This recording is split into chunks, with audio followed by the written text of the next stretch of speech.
Ngayon po ay araw ng Huwebes at kaya po tayo po ay nagbabalik sa isa na namang episode ng The Spokes Hour. Wala po ako ngayon sa Hague dahil ang utos na ating Vice President at tupagin ko muna yung aking asylum. Pero lilinawin ko lang po ha, ako po ngayon ay isang asylum seeker dahil na naka-apply na po ako for asylum.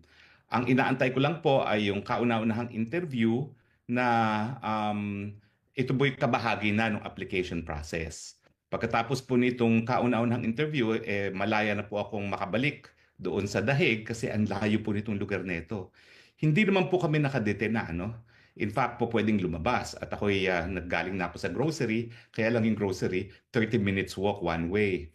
At saka yung biyahe papunta rito, kung nasaan ako, 4 na oras galing sa Dahig.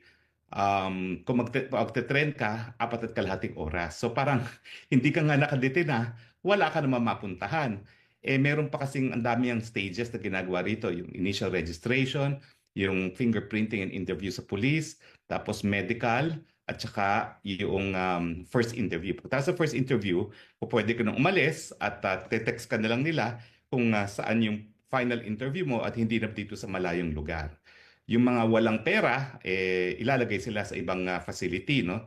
Pero hindi na po rito kasi ito talaga is only for the application stage. Pero ngayon po, dahil ako'y aplikante na, meron na akong non-refuma, karapatan sa non-refuma. Ibig sabihin, hindi na ako po pwedeng mapabalik dun sa bansa na aking inalisan dahil sa aking political persecution at yan po ay bansang Pilipinas. Alam niyo po, bukod sa sinabi ni VP Sara na kailangan ayusin ko muna ito para makakonsentrate na rin ako no, doon sa pagdepensa sa presidente, pero hindi pa po sigurado, nakasama ko ha. Lilinawin ko lang po yan. Sabi lang yan, sige ayusin mo yung asylum mo. No? Yung mere fact na nag-apply ako, yan yung nagbigay sa akin ng karapatan na hindi na ako po pwedeng mapabalik sa Pilipinas.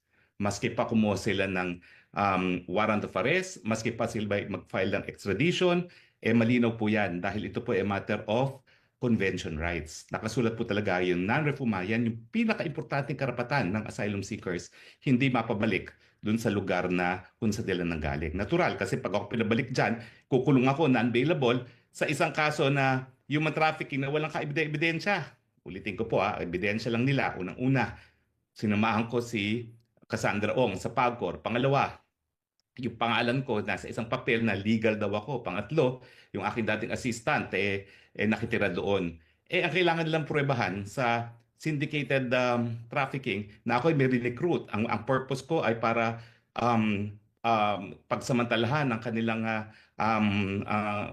labor, no? At pangatlo, ginamit ko ng pananakot o kaya naman intimidation, no? Tapos kung conspiracy naman, anong ebidensya ng conspiracy? Dapat magpakita talaga na nagkaroon kami ng pagkakaisang layunin at yun nga ay gumawa ng krimen na syndicated trafficking. Sa akin, yung pendency ng complaint sa DOJ at kung isasampa nila sa korte, yan ang pinakamalakas na ebidensya ng political persecution dahil yan ay pagsampa ng kaso na walang basihan, ang tawag po dyan, unjust prosecution. Pero kanina po, ako rin po, galing dito sa lugar kung nasaan ako ngayon, ay napanood ko ang press conference ni VP Sara.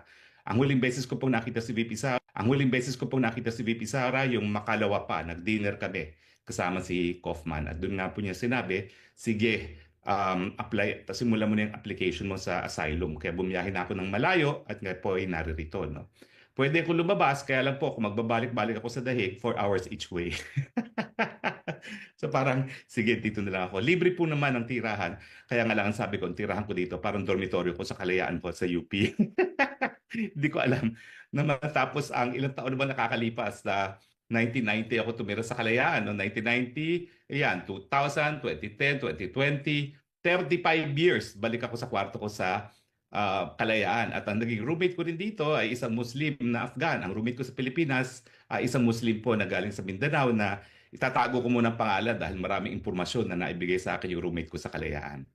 Pero anyway, doon sa press briefing ni VP, nabanggit niya na napag-usapan niya ang kanyang mga kapatid na baka kumuha lang na lang sila ng legal aid. Yung legal aid po, ibig sabihin, ang hukuman mismo magbabayad para sa mga abogado na didepensa sa kanya. Pero limitado po ang budget. Nung ako po'y aktibo pa sa bar ng ICC, yan po ay 40,000 euros. parang naitaas na po yan ng konti, no? Pero yung 40,000 euros na yan, ang babayaran, isang lead counsel, isang co-counsel, isang legal assistant, isang case manager, at isang investigator. So makita nyo, manipis talaga. Kaya naman ako, kahit ano mangyari sa aking application, kung talagang dahil manipis at 5 lang yan, hindi ko naman kasasama ng loob na kung hindi ako mapasama dyan sa team, no? Dahil 5 nga lang po yan. In fact, effectively, 2 lang yan. Kasi yung legal assistant at saka yung case manager, mga batang-batang abogado po yan. So 2 abogado lang talaga ang harap sa hukuman. Yung lead at saka yung co, tapos investigator. So okay lang po kung anong desisyon ni VP Sara at ni PRRD. Kaya lang, syempre, iniisip ko na dahil ang issue nga ay issue kung tama ba yung pag-aaresto kay Presidente Duterte, kinakailangan din may Pilipino dyan. Hindi naman ako kinakailangan yung maging abogado yon. Bahala po pumili ang Presidente Duterte. Pero ako po ha, miski ako'y piliin ni Presidente Duterte, kung ayaw ni BP Sara at ang gusto ni BP Sara mas ibang mag-represent, ma'am, that's your call. Hindi ko naman pagpipilitan ng sarili ko, at kung ako ay i-request ni PRRD, importante rin na i-endorso ko at i-request din ako ni VP Sara. Kasi nga, alam niyo naman ang kwento ng buhay ko, no? Talaga namang ako'y tagasunod ni VP Sara, susunod ako sa sasabihin ni VP Sara. At yan po ay walang halong kaplastikan. That's true. Kita nyo nga, sumunod ako sa kanya sa unit team. Ano nangyari? So susunod ako kung ano ang sasabihin niya sa akin. Bagamat, nung nag-usap kami, sabi ko kasi minsan nakatakot ako sa iyo eh. Kaya minsan may mga gusto kang gawin na sa tingin ko hindi ko sang-ayon, hindi ako makapagsalita, no? Hindi ko sasabihin ko ano yan. Pero may 2 bagay na ngayon lang nangyari na sumunod ako sa kanya. Pero alam ko na hindi dapat, no? So, syempre, dahil ganyan naman ang aking pagsunod kay BP Sara, kung sabihin niya na dahil ko kaunti ang mga abogado at mas gusto niyang lahat dayuhan, ay nako, I will bow to it, no? At intindihin na lang natin, no, na hindi lang naman si PRRD talagang dapat magdesisyon, kundi si BP Sara din, no? Dahil siya naman ay anak na abogada rin. So, yun lang po ang makukuha sa legal aid. Lead counsel, co-counsel, legal assistant na bata rin, case manager na bata din, at investigator. Now, pwede humingi ng additional, pero yung mga more complicated cases, usually ang dinadagdag lang, additional investigators. So pagdating sa legal, 2 lang talaga. Yung si lead counsel at si co-counsel. So hayaan po natin silang mag-desisyon, no? Although nagpapasalamat po ako ha doon sa napakadaming nagbibigay ng suporta sa akin, maraming na-disappoint. Well, mali po ako doon in the sense na inassume ko na maging abogado na talaga ako sa ICC. Pero abogado po talaga ako ni Presidente Duterte pagdating sa ICC matters. 2018 pa po. So hindi po ako nagsinungaling. Hindi po ako nagsinungaling. Talagang abogado na ako ni Presidente Duterte on ICC matters mula pa po ng 2018. Ang problema po, yung mga ibang supporters ni PRRD, binaliwala lahat ng sinabi ko dahil sabi nila, imposibleng mangyari yan na makakarating si PRRD sa ICC. So lahat po ng mga nagsabing imposible yan, alam po nila kung sino sila. At sila naman po yung napakalapit din kay Presidente, need I say it? Pero, I told you so. So anyway, yun lang pong makukuha sa legal aid. Now, hindi rin po automatic yan ha. Mag-iimbestiga pa ang ICC at titignan nila yung kita ni Presidente. Wala naman siyang kita, pension lang. Sabi ko nga, ang pension yan, mga 300,000 at most. In euro terms, times 7 ata ang euro, magkano lang yan. So that's basically, sabihin na natin ay 5,000, no? 5,000. O tama, 5,000 euros a month. Ano mo naman si Presidente, no? Yung kanyang pension, hahatiin pa niya sa 2. Alam niyo naman, sinasabi niya, 2 yung asawa niya. Tapos, kung ano yung ari-arian. Ako po, I can swear. Kailan ko lang po nakita ang bahay ni Presidente Duterte sa Davao. Na guilty ako dahil di hamak na mas maganda ang bahay ko kaysa sa bahay ni Presidente Duterte. Mayor, wag ka magagalit, pero ang description ko sa bahay niya, bahay ng kalapati. Kasi yung kwarto niya, nasa 2nd floor, meron lang revolving stairways na napakakitid, pero memoryado na niya yun. So miski mahina na ang kanyang paglalakad ngayon, miski nakapikit, kaya niya umakyat doon dahil buong buhay niya doon siya tumira.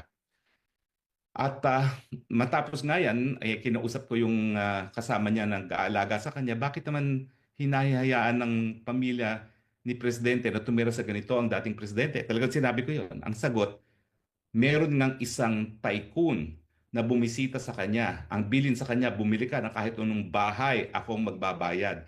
Ayaw talagang umalis ni Presidente Duterte sa kanyang pamamahay. At lalo pa akong napahanga sa pagkatao ni Presidente Duterte dahil dun nga siya na pinili niya na talagang manirahan sa tinatawag kong pigeon house. Kasi mukha talaga siyang pigeon house. Yung second floor niya, kwarto lang niya. Hindi siya yung buong second floor. Doon lang siya. Yun lang yung ano niya, yung kanyang kwarto. Kaya tawag ko pigeon house. At saka isang galaw mo lang tapos na yung bahay.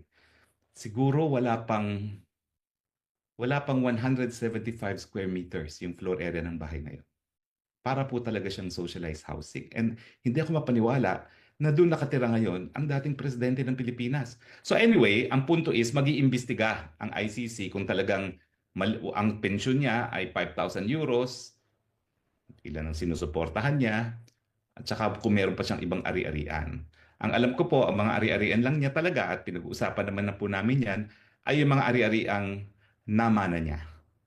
Okay? Sa kanyang tatay. Yung tatay po niya, I'm sure, meron din kaya, pero yun yung sa mga nakalipas na panahon na, no? Dahil naging governor naman yung tatay niya. Pero, napag-uusapan din naman namin yung kanyang, kumbaga, ari-arian, hindi po yan masyadong marami. At saka alam nyo naman sa Mindanao, ang valor ng mga property hindi mataas. So anyway, ibig sabihin, hindi pa po automatic yan. Ngayon, sa kasaysayan ng ICC, isa lang naman po yung paying client dyan. Kasi napakamahal kung kukuha ka ng counsel dito. Dahil alam niyo naman, per oras niya mga yan, baka tumataginting na 400 euros yan. Kung kukuha ka ng isang lawyer na 400 euros per hour, babiyahe-biyahe pa yan, papunta ng Pilipinas para kumuha ng ebidensya sa flight alone, lugi ka na dahil 12 hours na yun. $4,000 na ang biyahe pa lang one way. $28,000 round trip. So talagang mahal po ng legal representation. Kaya naman kinukonsider ng pamilya yung legal aid. Pero yan naman po, initial lang naman nila at I would not have said so kung hindi naman sinabi yan ni VP Sara. No? Pero hindi pa po yan confirmed dahil kahit pa paano naman, marami naman nagmamahal kay Presidente Duterte at baka naman merong gustong tumulong. Kasi syempre, kung effectively, dalawa lang yung abogado na magtatrabaho at iba naman mga batang abogado, syempre mas mabuti kung mas marami pang makakatulong. Pero ako, happy na ako sa legal aid. Even if baka hindi nga talaga ako mapili dahil kakaunti lang yung tao, dahil that will prove to the world na talagang hindi nagpa-yaman si Presidente Duterte. No? Bagamat I'm sure yung mga supporters niya ng mga mayayaman ay magsasabi wala kaming pakialam. Kung may isang tycoon na sinabi dun sa kasama niya na wala akong pakialam kung ganong kamahal ng bahayan na magustuhan niya, babayaran ko. I'm sure marami rin siyang mga supporters na willing magbigay ng pera at wala pong pagbabawal dahil wala na sa gobyerno ang ating Presidente Duterte. Di ba? Siya naman ay pribadong individual at hindi bawal na mag-donate sa kanya. Di ba? So anyway, yan po ang aking gustong i-discuss sa ating Spokes Hour. Yung personal kong kalagayan, ulitin ko po, hindi ako kailangan mag-antay ng approval ng asylum bago ako magkaroon ng temporary residence dito sa Netherlands. Meron na po akong temporary residence. Papakita ko sana sa inyo yung certificate. Meron na kasi akong certificate na ako ay isang asylum seeker at meron ng karapatan under dun sa domestic law na nag-i-implement ng Convention on Refugees and Asylum Seekers. No? Alam niyo, sa totoo lang, napaiyak ako nung pinirmahan ko yan. Kasi bagamat ako'y matagal na sa larangan ng international law, nagturo niyan at naging abogado na rin sa mga dayuhan ng mga taga-ADB na humingi ng asylum sa Pilipinas, iba pala talaga yung kapag ikay nabigyan ng karapatan na manatili dahil ikaw ay pinipersecute sa iyong inang bayan. Mantakin nyo, 6 at buwan na ako nagtatago kay Marcos. Hindi ko pwede sabihin kung nasaan ako dahil alam kong hahabulin niya ako at pwede niya akong pa-deport o i-request ang extradition o sa ASEAN nga, hindi na kinakailangan ng extradition treaty. Pakiusapan lang dahil merong Mutual Defense Legal Assistance Treaty, no? So nung pinirmahan ko po yan, talagang humagulgul ako. Kasi sabi ko, sa kauna-unahang panahon, wala ng karapatan at hindi na ako makukuha ni Marcos Jr. Hinding-hindi niya ako makukuha hanggang hindi umaakto ang Dutch authorities dun sa aking application. Yun po ang tinatawag na non-refuma. Maski pa siya ay mag-request ng extradition para po yung kaso ni Teves na hihindian dahil mayroong asylum application.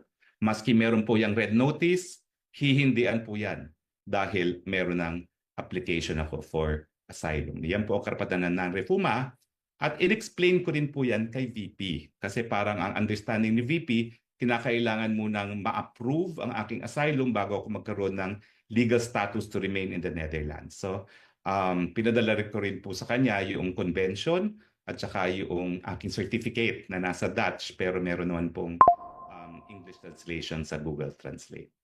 So anyway, alam mo, since tayo ay naka-Zoom, siguro pwedeng magtanong, no? Kung meron po kayong tanong, ay pwede rin kayo magtanong, no? Padala nyo lang po, siguro i-flash natin ang Zoom link para dun sa mga kababayan natin na gusto magtanong on Zoom. I-flash natin sa Facebook ngayon yung Zoom link para sa dun sa mga gusto magtanong. O nga pala po, magkakaroon tayo bukas ng Kongreso ng Mamamayang Pilipino. Ito po ay alas 8 ng gabi sa Pilipinas. 1 o'clock dito sa akin sa Dahig. Doon po ako sa grounds ng Asylum Processing Center magbo-broadcast, no, para mataas ang araw at maganda naman ang tanawin at makikita niyo yung mga iba't ibang lahing kasama ko na nag-a-apply ng asylum, no. So anyway, tignan natin kung after flashing may mga tanong. Kung wala na pong tanong, well, kita-kita po tayo bukas.